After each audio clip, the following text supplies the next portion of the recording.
Here we are at Shoot Indoors, Denver. This is Mike Meier with M+M Incorporated out of North Glen, Colorado. Right now we're obviously in a very critical time with our politics in our state, and we're trying to introduce our firearm now all over locally here in the state of Colorado.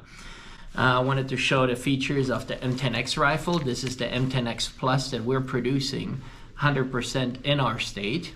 So the M10X Plus, it's an actual firearm that shoots 7.62 by 39 ammunition, has a cold hammer forged chrome lined barrel, a 5.8 by 24 muzzle brake that it's actually set up the entire system to be able to suppress it. An adjustable gas system, very easy to maintain and disassemble and clean. Ambidextrous charging handle that can be moved from left to right, right to left, depending on the user. And the safety on it, which is also an ambidextrous safety that goes left to right, right to left. The pistol grip, it's an AK type pistol grip that has an actual compartment on the bottom that you can open and have an extra area to put a cleaning kit or extra rounds of ammunition. This stock is actually Magpul Zukov adjustable side folding stock, and the actual firearm comes apart by pushing a button on the back, and you can open the upper from the lower. This is how it comes open. And as you can see, it has an AK type trigger group and more of a SIG 550 style system and upper receiver. This is how you remove the charging handle, and you can remove the bolt and bolt carrier out of it. And this is basically the firearm field stripped. So we were just shooting it, that's why it's pretty dirty right now, but everybody has been putting quite a few rounds through it. We also have our M+M red dot on it, which is a 3 MOA red dot. It doesn't come standard with the firearm, but we've got them available too. So this is the M+M M10X rifle, the Plus series itself. The big distinguishing between the standard and the Plus is the handguard that's lighter. The barrel that's actually cold hammer forged and chrome lined, and the gas system that we've just upgraded. Right now even the M series comes with this standard gas system. This is how it comes apart. Again, sorry that it's dirty, but it has an extra spacer just to keep heat away and increase the longevity in all kinds of conditions. We also improved the entire gas system to make it even softer under recoil and allowing to use more variety of ammunition. Over the last 5 years, we've produced over 16,000 of these firearms, and we've gotten all the feedback to make sure it works with every type of ammunition available in international markets. And in short, this is the M+M M10X Plus firearm. Do you want to tell us what the changes were specifically between Gen 2 and Gen 3? The M10X actually, from the get-go, was designed to be forward compatible. So what we did was every upgrade that we did, it was available even to previous generations. So everything is cross-compatible. On the first generation, we had an AR type butt stock on it. Then we changed it later on to a Zukov type stock. Now we also have a pistol variant and everything, but you can pretty much upgrade them just by removing the pistol grip screw, removing the true rear trunnion screws, and the safety. So you can take this entire rear module and upgrade that. Then another area that we started upgrading was actually the receiver. We initially started with a machined one, then we went into casted machined receiver.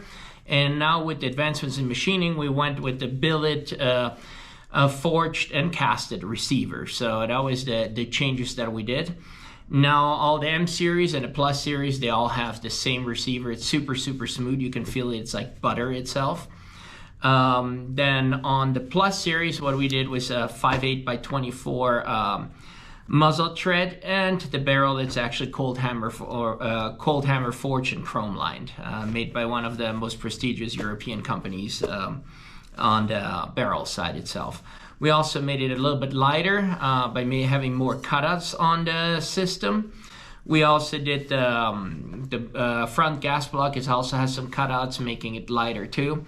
So the whole deal was being improving on weight itself. Between version 1, AR type stock on it, that was the Kicklight stock. Version 2 that had the Zukov stock, and then version 2.0 and 3, the main changes were actually obviously stock modules, barrels, and just improvements on heat treatment and on the receiver itself.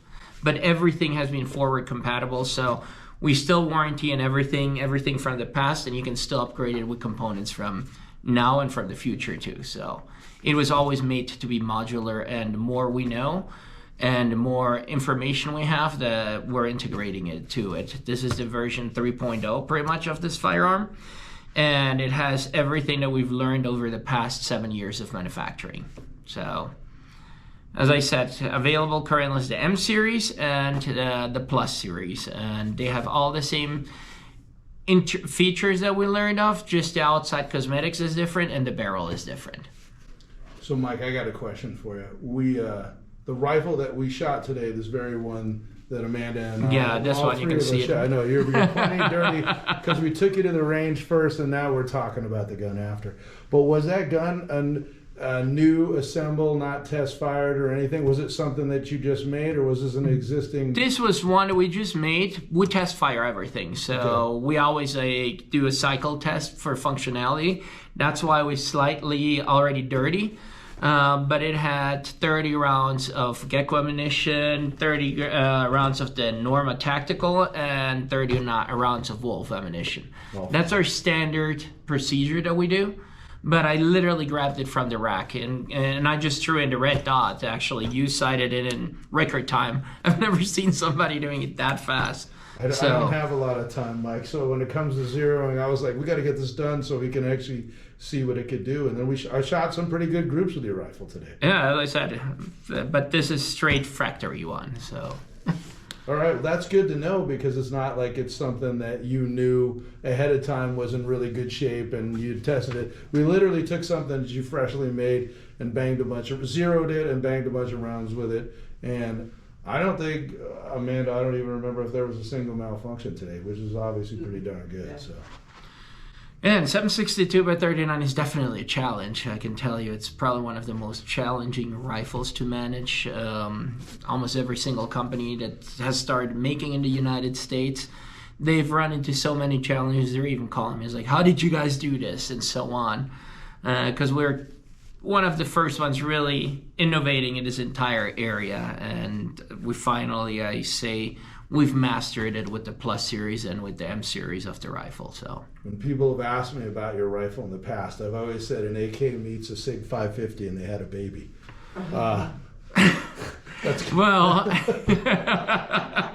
you forget a little bit of the FN FAL. That's how true, this thing opens up like that, and has the design is actually a little bit FN FAL inspired from my experiences living worldwide and having a lot of an FAL experience, and obviously with Switzerland with the SIG 550 right. and AK, so which was one of the areas that we worked quite a bit. So the three design areas got merged into one. East meets West, so it's Eastern European with Western Europe mix, and it's all own amalgamation. So using a Soviet caliber. So. All right. Perfect. The fact that it's always been in 7.62x39, I'm sure you get this question a lot. What about 223, 556, 300 blackout for future? At some point in the future, we're going to be reviewing the 5.56 because we've been getting a lot of requests. For the time being, at least in next foreseeable future, we're going to continue with 7.62x39 just because we've got a lot of open international demand on it.